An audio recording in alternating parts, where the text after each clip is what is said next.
យើងតែងតែចំណាយធម៌ពលខួរក្បាលយ៉ាងច្រើនដើម្បីខំប្រឹងស្វែងរកសច្ចភាពមួយដែលនឹងថឹងចៃរកាលនិងមិនចេះប្រែប្រួលដោយរំពឹងថាវានឹងអាចផ្ដល់នូវភាពច្បាស់លាស់ដល់ជីវិតរបស់យើងបានប៉ុន្តែនៅពេលដែលអ្វីៗមិនដូចការគ្រោងទុកហើយពិភពលោកជុំវិញខ្លួនចាប់ផ្ដើមផ្លាស់ប្ដូរយ៉ាងលឿនបែរជាធ្វើឲ្យចិត្តរបស់យើងរងការខកបំណងកើតជាមានភាពមួម៉ៅក្តៅក្រហាយនិងបង្កើតជាសេចក្តីភ័យព្រួយតានតឹងមិនចេះចប់មិនចេះហើយទៅវិញការបណ្ដោយខ្លួនឲ្យរវើរវាយចង់ខាត់ចរន្តនៃការប្រែប្រួលនេះគឺគ្មានអ្វីក្រៅពីការរុញខ្លួនឯងឲ្យទៅទាស់តែងជាមួយនឹងធម្មជាតិនិងបាត់បង់សន្តិភាពផ្លូវចិត្តទាំងស្រុងនោះឡើយដែលនេះហើយគឺជាហេតុផលដែលយើងត្រូវតែងាកមកកែច្នៃប្រព័ន្ធគំនិតរបស់ខ្លួនឯងវិញដើម្បីទទួលបាននូវត្រីវិស័យមួយក្នុងការមើលឃើញតថភាពពិតនៃពិភពលោករបស់យើងក្នុងពិភពនៃព័ត៌មានវិទ្យានិងទស្សនវិជ្ជាបានបង្ហាញយើងថាតថភាពពិតនៃជីវិតពិតប្រាកដគឺមិនមែនជារបស់ដែលឈរស្ងៀមមួយកន្លែងនោះទេប៉ុន្តែ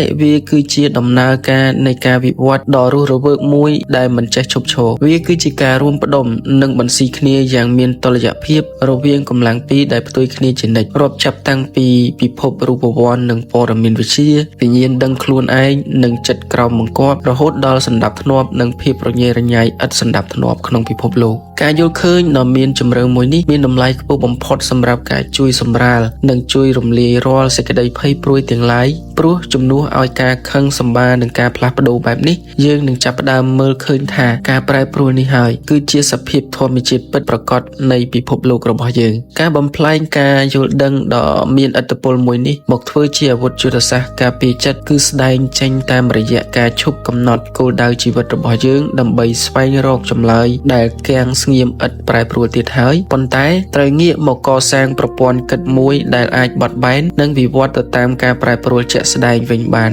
នៅពេលដែលយើងមើលឃើញពិភពលោកជាដំណើរការវិវត្តវានឹងជួយឲ្យចិត្តរបស់យើងកាន់តែមានភាពរឹងមាំមិនងាយរវើរវាយព្រមទាំងដឹងខ្លួនជានិច្ចថាការយល់ដឹងមិនមែនជាចំណុចដើរចុងក្រោយដែលត្រូវទៅដល់នោះទេប៉ុន្តែវាគឺជាសិល្បៈនៃការរស់នៅនិងការដើរទន្ទឹមគ្នាជាមួយនឹងចលនានៃពិភពលោករបស់យើងស្មារតីបែបនេះនឹងជួយរក្សាភាពចង់ដឹងចង់ឃើញនិងភាពទន់ភ្លន់អាចបត់បែនបាននៅក្នុងចិត្តរបស់យើងទោះបីជាត្រូវស្ថិតនៅក្នុងកលៈទេសៈដែលពេញទៅដោយភាពមិនច្បាស់លាស់យ៉ាងណាក៏ដោយព្រោះយើងដឹងច្បាស់ថាប្រព័ន្ធគិតរបស់យើងដាច់ខាតត្រូវតែលូតលាស់ទៅមុខរហូតស្របពេលដែលពិភពលោករបស់យើងក៏កំពុងតែលូតលាស់ទៅមុខដូចគ្នានៅពេលដែលបងប្អូនយល់ច្បាស់ពីតថភាពនៃដំណើរការវិវត្តនិងតុល្យភាពនៃកម្លាំងផ្ទុយបែបនេះនោះបងប្អូននឹងលែងភ័យខ្លាចចំពោះការប្រែប្រួលនៅក្នុងជីវិតរបស់យើងទៀតហើយការរស់នៅក្នុងយុគសម័យបែបនេះមិនមែនស្ថិតនៅលើការព្យាយាមគ្រប់គ្រងគ្រប់យ៉ាងឲ្យនៅដដែលនោះទេប៉ុន្តែ